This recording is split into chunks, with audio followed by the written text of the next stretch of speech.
Welcome to The Explainer. So glad you're here. Today, we're diving straight into something we literally all deal with. If you've ever felt that constant tug-of-war between the guilt of taking a well-deserved break and the totally exhausting burnout of constantly pushing yourself, well, you're in exactly the right place. We're going to break down why comfort and success always feel like they're pulling us in opposite directions, and more importantly, how we can finally make sense of that tension to build a really wholesome understanding of it all. Here's our roadmap for this explainer. First, we'll look at why the trade-off feels so real. Then we'll uncover the hidden mechanics of comfort. After that, we're building a better balance. And finally, choosing with confidence. All right, kicking things off with part one, why the trade-off feels real and how we're basically competing for limited resources. So let's ask the big question right out of the gate. Why do comfort and success pull us in opposite directions? Well, it happens because they're actually competing for the exact same limited resources you have every single day. I'm talking about your time, your energy, your attention, and even your appetite for risk. Your brain is literally running this constant background calculation. It's weighing, okay, what's safe for me right now against what could I grow into later? It's a total tug of war between what costs you something today but pays off tomorrow. You know, we often make this huge mistake of treating comfort as just pure laziness and success as pure discipline.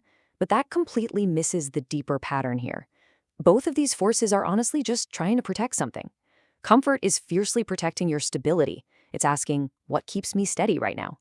Success, on the other hand, is protecting your future possibility. It's asking, what expands what I can do later?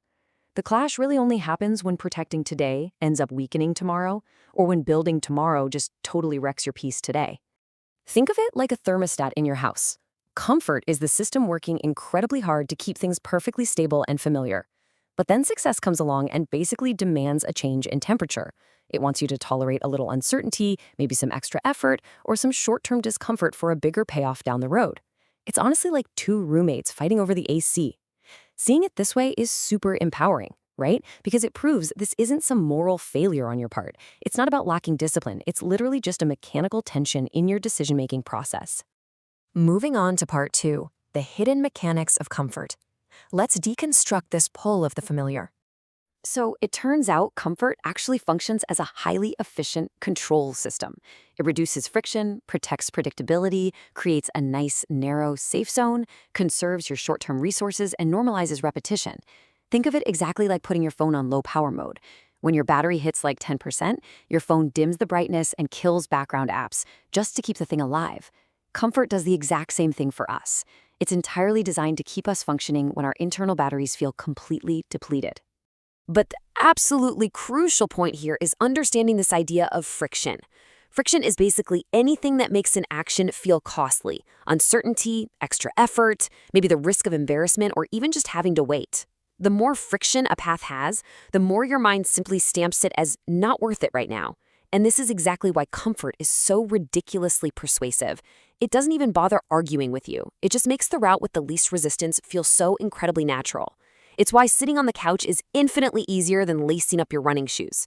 Comfort usually wins the debate before you even realize a debate is happening.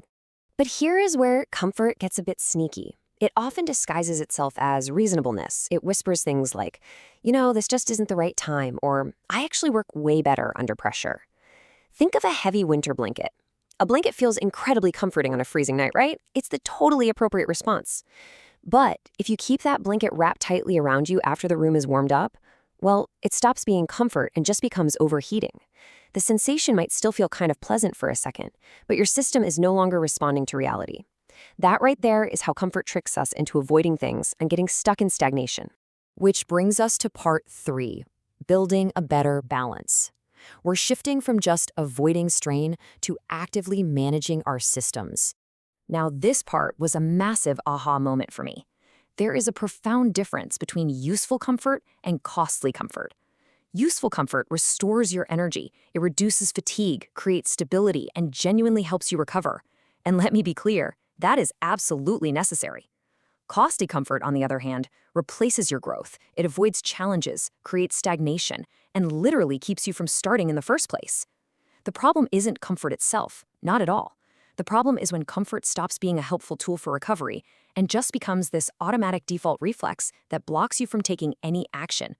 I want you to keep this house metaphor in mind. Comfort is the foundation. Success is what gets built on the foundation. Think about it. If your foundation is cracked and crumbling because you literally never rest, building more on top of it is totally pointless, right? It's going to collapse. But if all you ever do is obsess over perfecting the foundation, well, you never actually build the house.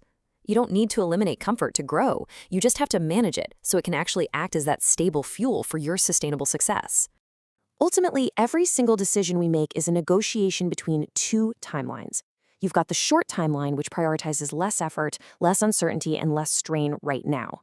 Then you have the long timeline, which is all about prioritizing more capability, more options, and more resilience later on. A genuinely healthy balance means neither timeline gets ignored, because if we always protect the present, our future shrinks. But if we always sacrifice the present, our system just breaks. So what does this balance actually look like in real life? Well, it's usually not some massive, dramatic, life-altering choice. It's found in ordinary patterns. It looks like resting completely and without guilt after you've put in a huge effort. It looks like intentionally choosing a challenge specifically because the growth is the whole point. It means saying no to a distraction that's only there to protect your convenience, and recognizing exactly when to step back because pushing harder just isn't productive anymore. It's all about choosing based on function rather than just acting on reflex. All right, bringing us home with part 4, choosing with confidence. Let's give you an actionable decision-making compass. To build this compass, we first have to totally debunk a massive myth and just leave toxic hustle culture in the rearview mirror. Success is not constant discomfort. Let me say that again. It is not about endlessly suffering just for the sake of suffering. Success is actually the expansion of what you can handle without collapsing. Think about when you first learned to swim. At first, it's super awkward, right? The water feels totally unstable, you're splashing around, but you stick with it, you adapt, and eventually what was really difficult becomes totally manageable. Success is simply taking those new difficulties and turning them into your future zones of comfort.